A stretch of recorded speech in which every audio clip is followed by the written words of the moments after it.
శబరిమలకు సికింద్రాబాద్ గణేష్ దేవస్థానం నుంచి మొదలైన అయ్యప్ప స్వామి భక్త బృందం మహాపాదయాత్ర 10వ రోజుకు చేరింది.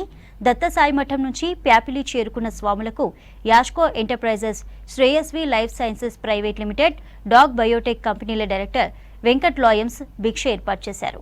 అయ్యప్ప మాలదారులు ఇవాళ ప్యాపిలి అయ్యప్ప స్వామి టెంపుల్లో బస చేయనున్నారు. ఈ సందర్భంగా భిక్షను ఏర్పాటు చేసిన వెంకట్, సునీల్, కామేష్ గౌడ్ వాసులను ఘనంగా సన్మానించారు.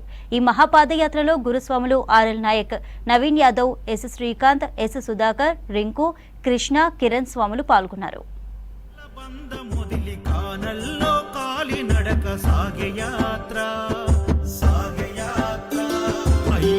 స్వామి భక్త బృందం గురుస్వాముల వెంట యాత్ర, కన్ని కత్తి గంట గదా పెరు స్వాముల జంట యాత్ర, మును పెన్నడు చూడనిది దివ్య యాత్ర, వేణుగోపాలు సుశీల్ గురు స్వామి చూపిన యాత్ర, పాదయాత్ర.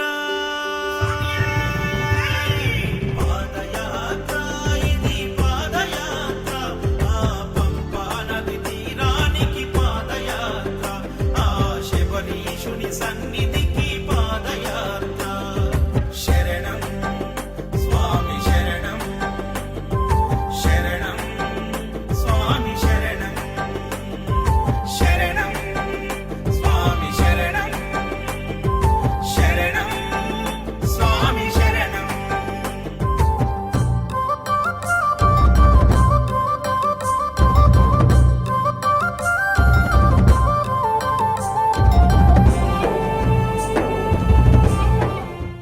భక్త బృందం వారు చేపట్టిన మహాపాదయాత్రలో భాగంగా ఈరోజు మేము ప్యాపిలి దగ్గరికి రావడం జరిగిందండి. ఈరోజు 10వ రోజు. వారు చేస్తున్న మహా కార్యక్రమానికి మా వంతు సహాయంగా మా కంపెనీ తరపున, ఫార్మా కంపెనీ తరపున సునీల్ గారు, నేను, వాసు గారు, కామేష్ గౌడ్ గారు రావడం జరిగిందండి. ఈరోజు మా కంపెనీ తరపున అన్నదాన కార్యక్రమం జరపబడటం జరుగుతుందండి. మా వంతు సహాయంగా ఏదో ఒకటి చేయాలని 10వ రోజైన ఈరోజు అనంతపురం దగ్గర ప్యాపిలి దగ్గరకు వచ్చి మేము వారికి భిక్ష జరపడం జరుగుతుందండి.